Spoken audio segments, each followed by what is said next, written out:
이 시간 하나님께서 우리에게 주신 말씀은 요한복음 4장 7절에서 18절까지의 말씀입니다.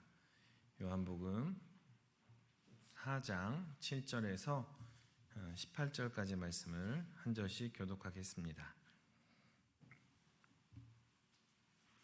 신약 147페이지의 말씀, 요한복음 4장 7절에서 18절까지의 말씀입니다.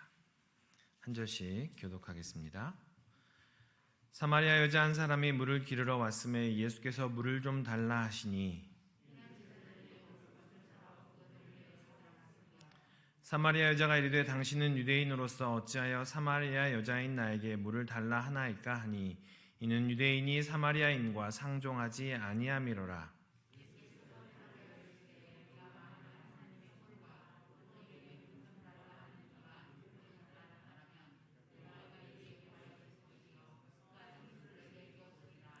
여자가 이르되 주여 물 기를 그릇 돕고 이 우물은 깊은데 어디서 당신이 그 생수를 얻겠사옵나이까?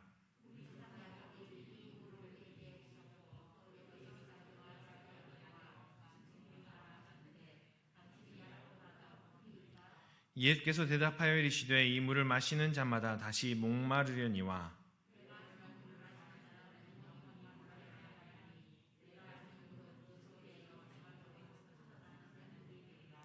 여자가 이르되 주여 그런 물을 내게 주사 목마르지도 않고 또 여기 물 기르러 오지도 않게 하옵소서.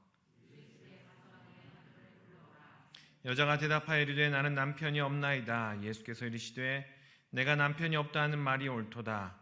너에게 남편 5이 있었고 지금 있는 자도 내 남편이 아니니 내 말이 참되도다. 아멘. 우리 좌우 둘러보면서 이렇게 한번 인사하겠습니다. 우리에게는 부활의 약속이 있습니다. 우리 한번 옆에 계신 분 다시 한번 보실 텐데 이번에 보실 때는 얼굴만 슥 보지 마시고 한번 눈을 한번 마주쳤으면 좋겠어요. 좌우에 계신 분과 눈을 한번 쭉 마주치시면서 옆에 계신 분의 마음이 어떤가 한번 헤아려 봤으면 좋겠어요. 눈만 쳐다보면서 좀 이렇게 느낌이 오시나요? 우리가 눈만 봐도 다른 사람, 옆에 사람 마음을 이해할 수 있을 때 그걸 뭐라고 하죠? 이심전심이라고 합니다. 그렇죠? 뭔가 마음이 통하고 함께 그 사람에 대한 마음을 이해하고 상황을 이해하는 것이 바로 이심전심이라고 이야기할 수 있습니다. 그 사람의 생각을 이해하고 가치관을 이해하는 이런 이심전심이 일어나게 되면 조금씩 삶의 가치관들이 바뀌어가고 행동들이 바뀌어가는 것 같습니다. 자, 이 시간에는 한번 그러면 우리 좌우 사람을 둘러봤으니까 한번 예수님의 눈빛을 한번 마음속으로 그려봤으면 좋겠습니다. 예수님과 여러분은 이심전심 되고 있으십니까? 라는 질문을 한번 드려봅니다. 예수님의 눈빛을 그려보면서 여러분의 마음 가운데 예수님의 마음을 내가 헤아리고 있는가? 예수님은 분명 내 마음을 온전히 헤아리실 텐데 나는 예수님의 마음을 헤아리고 있는가라는 것을 한번 점검해 보았으면 합니다. 예수님을 생각하면 이심전심이든지 아니면 이심전심이 안 되기에 예수님을 향한 갈증과 갈망이 있어야 되는데 여러분은 어떠십니까?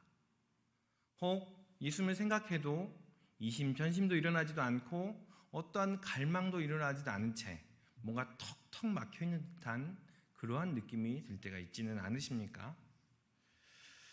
오늘 한번 이 사마리아 여인의 이야기를 통해서 예수님께 다가가는 것, 그것이 다가가고자 하는데 무엇이 우리를 막고 있는지 함께 이야기를 나눠보도록 하겠습니다. 요한복음 2장에서는 유대인들이 찾아옵니다. 유대인들이 찾아와서 예수님께 메시아가 누굽니까? 라고 하는 메시아에 대한 갈망과 갈증을 표현합니다. 그리고 3장에서는 유대 관원인 니고데모가 찾아와서 갈증에 매여서 예수님께 찾아와 예수님께 이야기를 나눕니다. 그런데 이 전형적인 유대인들, 대표로 니고데모가 나오는 이 전형적인 유대인들이 예수님을 찾아가고 세례 요한을 찾아가서 계속 이야기하였지만 예수님이 어떤 분이신지 전혀 알아차리지 못합니다. 왜냐하면 유대인이라는 그 틀, 선생이라는 그 틀, 우리가 갖고 있는 그 틀이 예수님을 아는 것에 매우 큰 방해가 되었기 때문입니다. 그렇게 2장과 3장의 연속선상으로 4장 오늘 본문을 읽어나가면 오늘 4장의 이야기는 매우 이상한 이야기가 됩니다. 유대인의 관점에서 보면 금서라고 찍힐 정도의 매우 이상하고 불온한 그러한 이야기들이 되어버립니다. 먼저는 예수님과 제자들은 유대 남성들입니다. 7절에서 요청을 하고 9절에서 이 사마리아 여인이 이야기한 것처럼 유대인 남성인 당신이 어찌 나에게 물을 달라고 합니까? 라고 할 정도로 이 유대 남성인 예수님과 제자들이 사마리아 땅에 들어가는 것도 이상하고 또 사마리아 여인에게 말을 거는 것도 이상하고 사마리아 여인에게 물을 달라고 하는 것도 너무나 이상한 일입니다.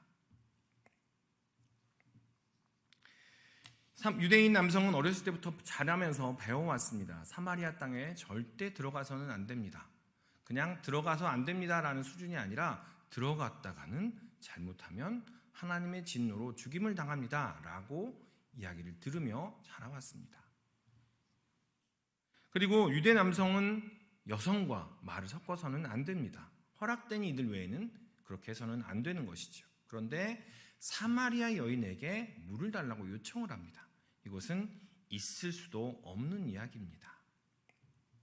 게다가 이 유대 남성의 입장에서 보면 이 사마리아 여인은 매우 부정하고 음란한 여인처럼 보여집니다. 그러니까 이 4장 처음에 이 사마리아 여인의 이야기는 어찌 보면 예수님의 이야기의 신뢰성을 떨어뜨리는 이야기처럼 비춰집니다. 사회면 일면에 나오는 커다란 스캔들과 같은 이야기인 거죠. 위대한 종교 지도자가 이런 일을 행했어요 라고 비춰지는 그러한 이야기입니다. 그렇게 이 4장을 유대인의 남성의 관점에서 읽어서는 안 되는 것이지요. 유대인이라는 틀이 예수님을 아는 것을 막았기에 예수님의 복음이 사마리아로 흘러 들어갔습니다 라는 유대인의 틀이, 유대인 남성이며 선생이라는 그 틀이 예수님을 아는 것을 막았기에 예수님께서 사마리아로 들어가셨습니다. 사마리아의 문이 열렸습니다 라는 관점으로 오늘 본문을 읽으면 크게 도움이 될 것입니다. 그 이야기가 바로 10절의 이야기입니다. 예수께서 대답하여 이르시되 내가 만일 하나님의 선물과 또 내게 물 좀 달라는 이가 누구인 줄 알았더라면 내가 그에게 구하였을 것이요 그가 생수를 내게 주었으리라. 유대인의 틀의 관점에서는 나는 예수님께서 이렇게 말씀하시는 거죠. 나는 유대인의 관점에 의해서 유대에 의해서 얽매여 있는 사람이 아니다. 나는 하나님의 선물이며 물 좀 달라고 하는 내가 누구인지 알았더라면 이렇게 말씀을 하시는 거죠.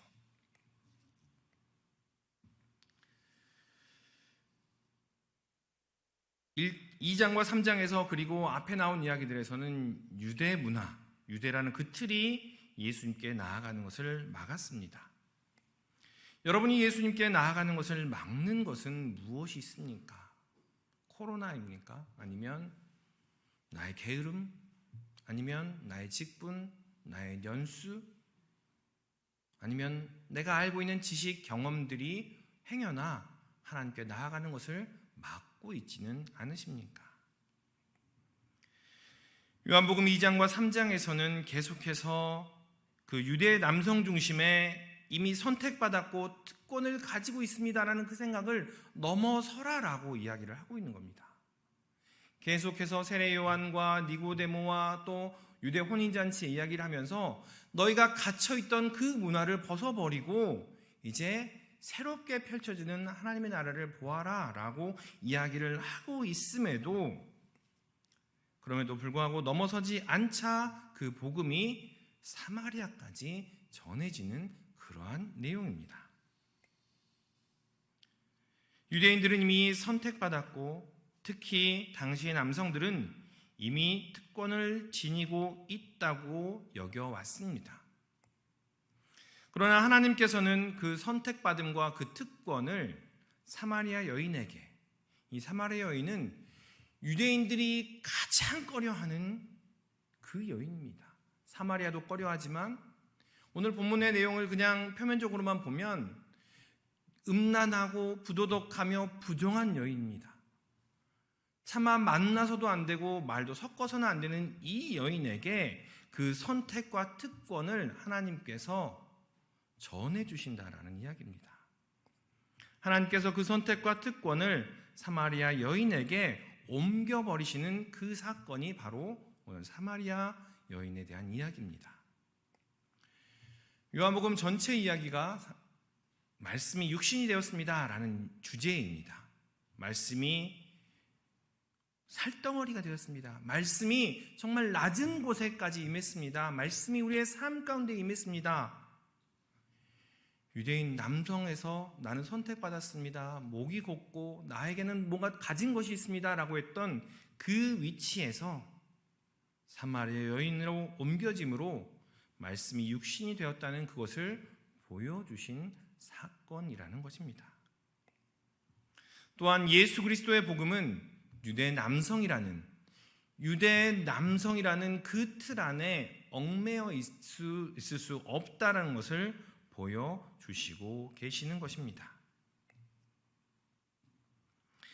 예수님께서 사마리아에 들어가셔서 여인을 만나신 것, 이것은 사람들이 외면하고 사람들이 멸시하고 사람들이 천시하는 그곳에 바로 생명샘이 있다는 것을 친히 보여주신 사건인 것입니다.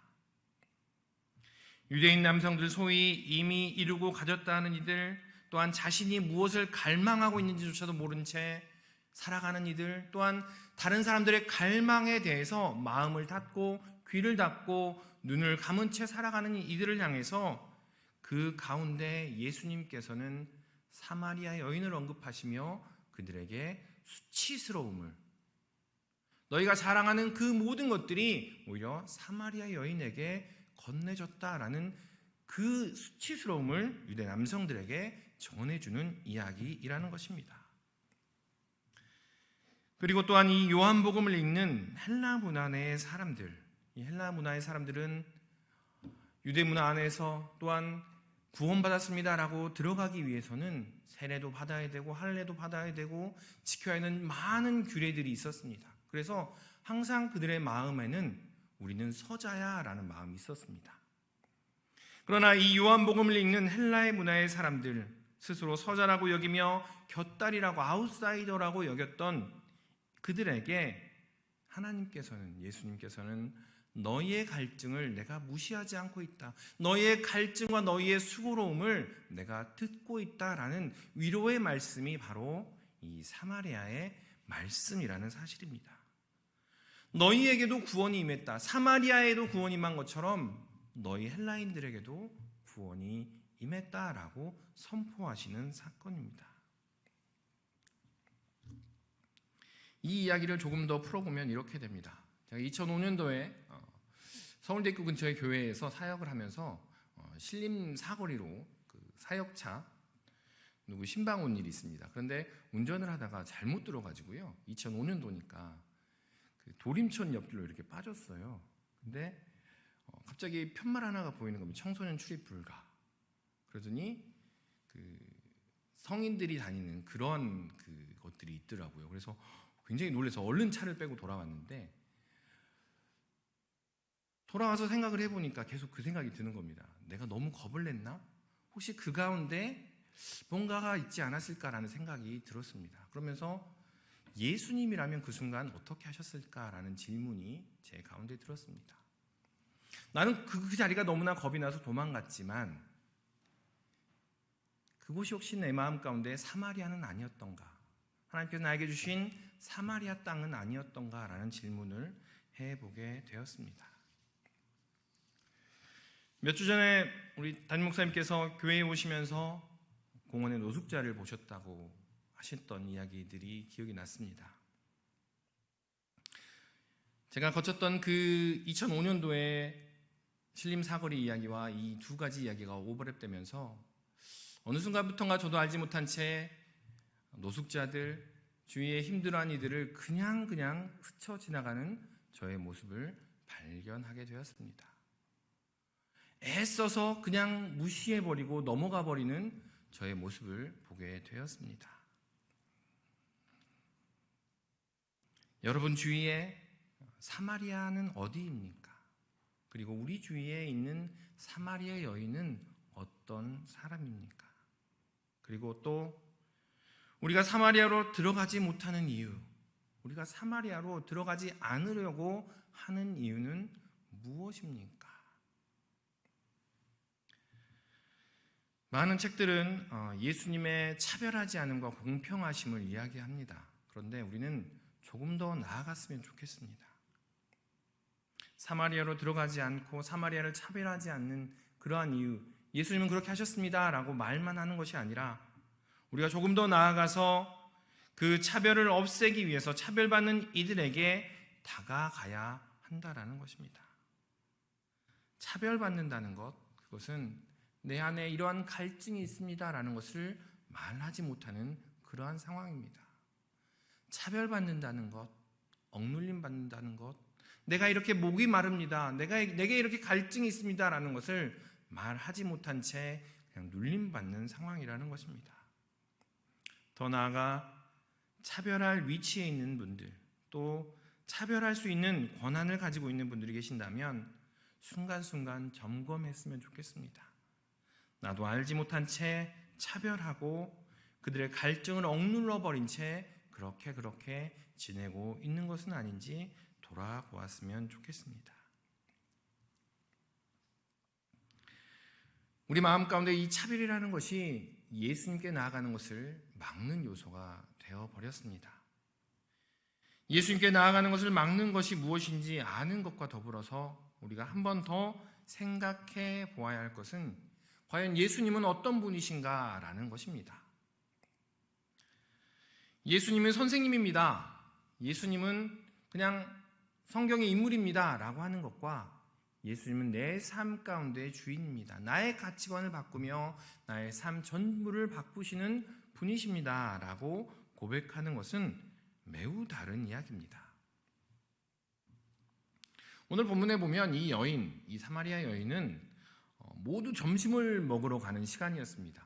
제자들까지도 정오가 되어서 6시가 되어서 모두 다 마을로, 동네로 들어가서 먹을 것을 사러 가는 시기에 이 여인은 오히려 반대 방향으로 우물가에 나와 물을 기르러 왔습니다.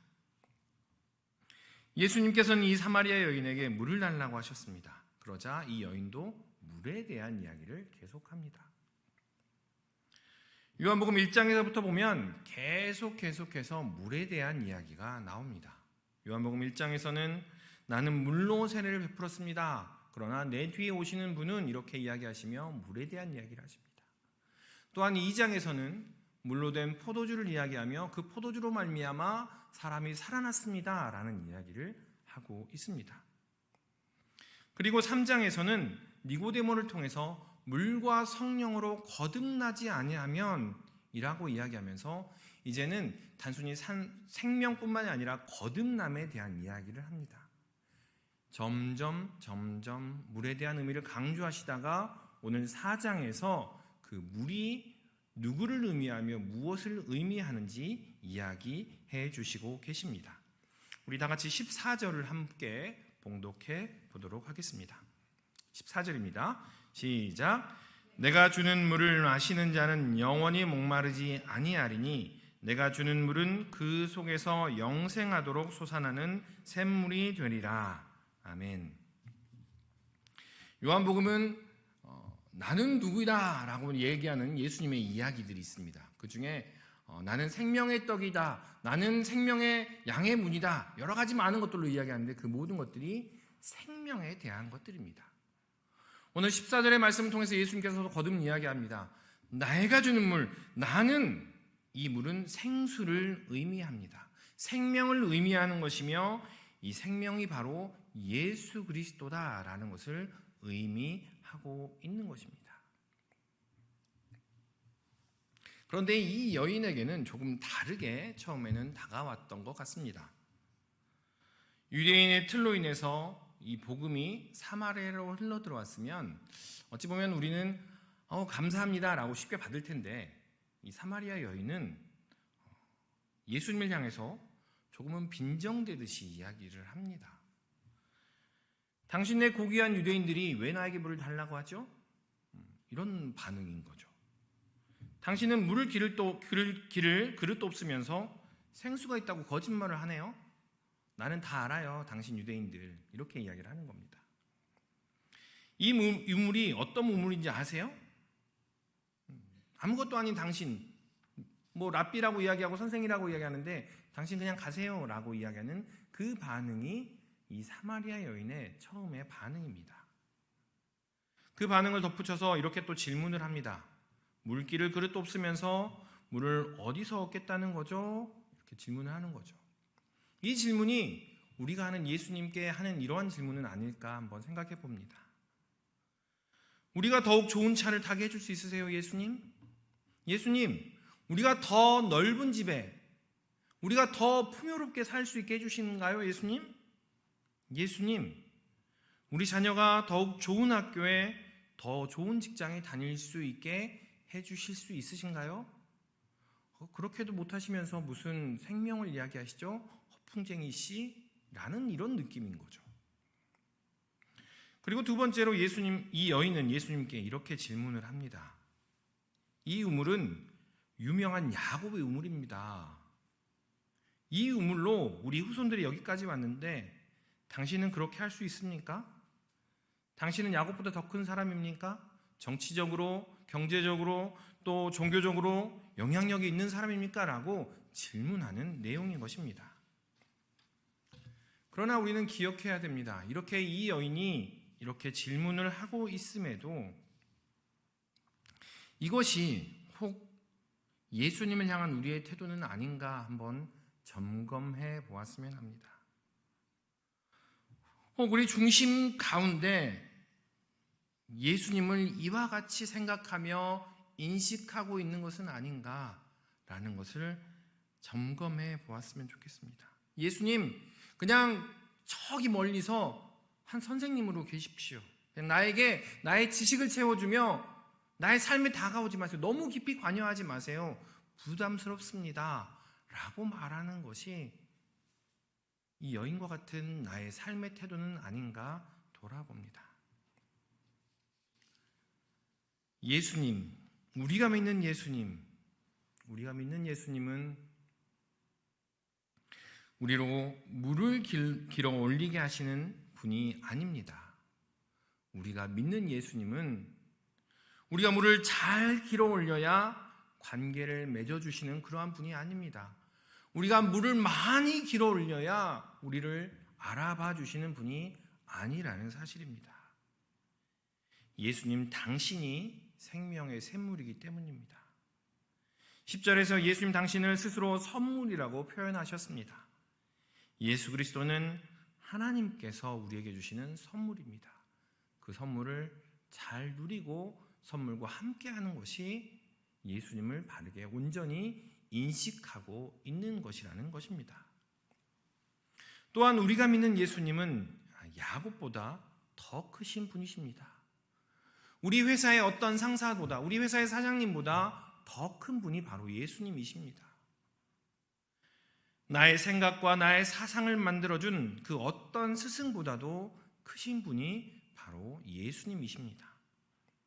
어떤 정치적인 인물보다, 우리가 따르며 이야기하는 그 정치적인 인물보다, 그리고 어떤 종교적인 인물보다 더 크고 위대하신 분이 예수님이십니다. 그렇게 예수님께서 우리에게 다가오셔도, 혹 너무 가까이 다가오셔도 부담스러워하지 않았으면 좋겠습니다. 예수님께서 우리에게 말씀해 주신 것, 그것이 바로 우리의 생명이 되며 우리가 살아가는 힘이 되기 때문입니다. 우리를 다시 목마르지도 않게 물 길러 오지도 않게 해 주실 분이 바로 우리가 믿는 예수님이기 때문입니다. 그런데 예수님께서는 당신이 누군지 말씀하시면서 여기에 멈추지 않으십니다. 가서 내 남편을 불러오라라고 이야기하십니다.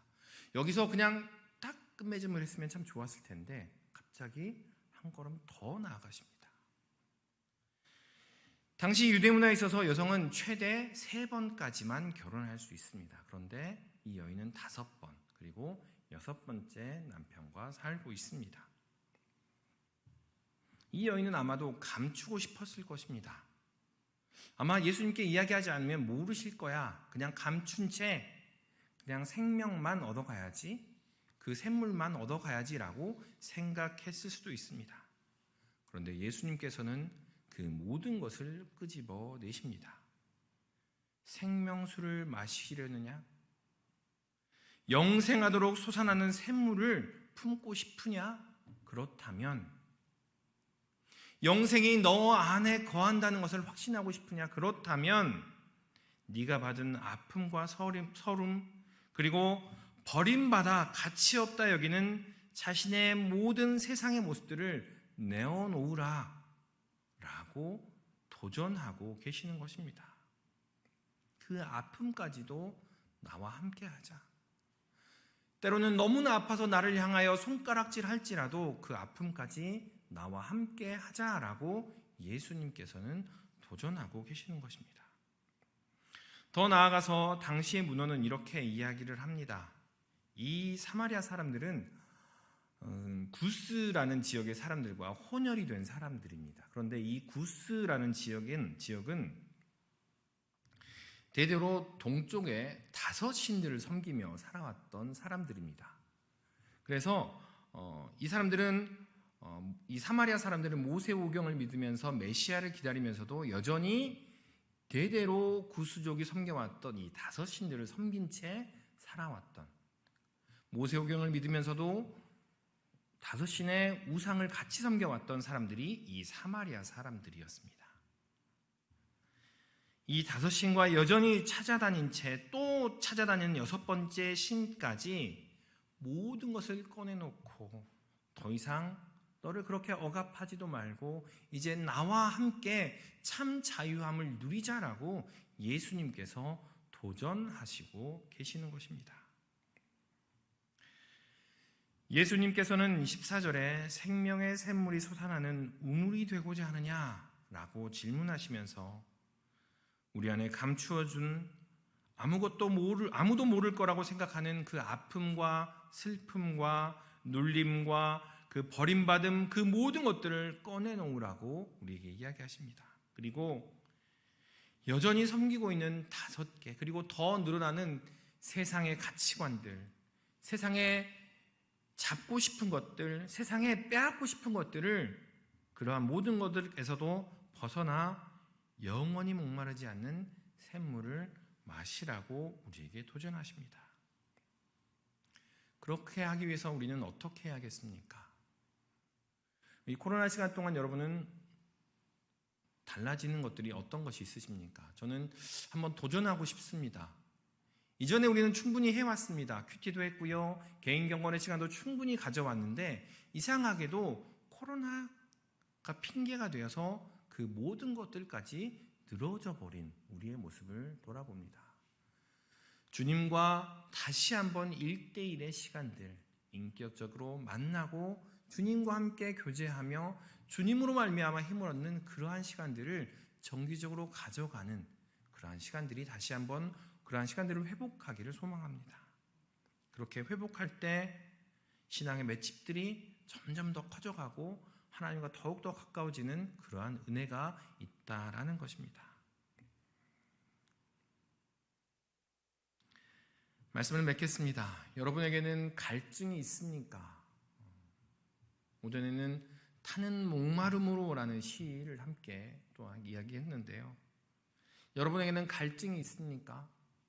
하나님을 향한 갈증, 사마리아를 향한 갈증, 아파하는 이들을 향한 갈증이 여전히 살아서 꿈틀거리고 있습니까? 아니면 코로나라는 좋은 핑계가 있으니 그냥 그렇게 살아가야지라고 그냥 지내고 계십니까?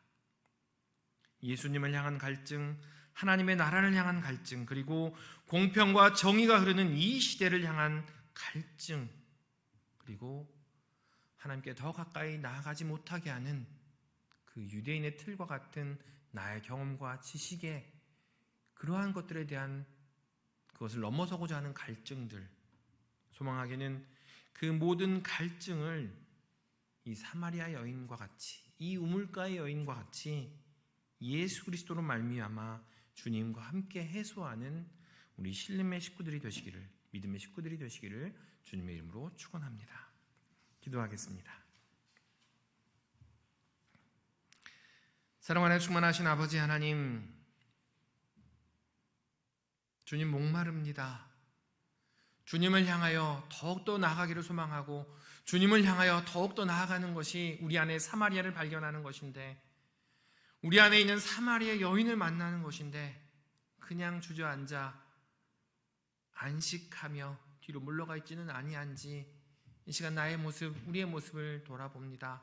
주님, 다시 한번 일어나서 사마리아로 걸어가게 하시고 다시 한번 일어나서 그 사마리아 여인에게 말을 걸며 우리가 가지고 있는 그 틀을 깨부수는 우리의 삶이 되도록 인도하여 주시옵소서.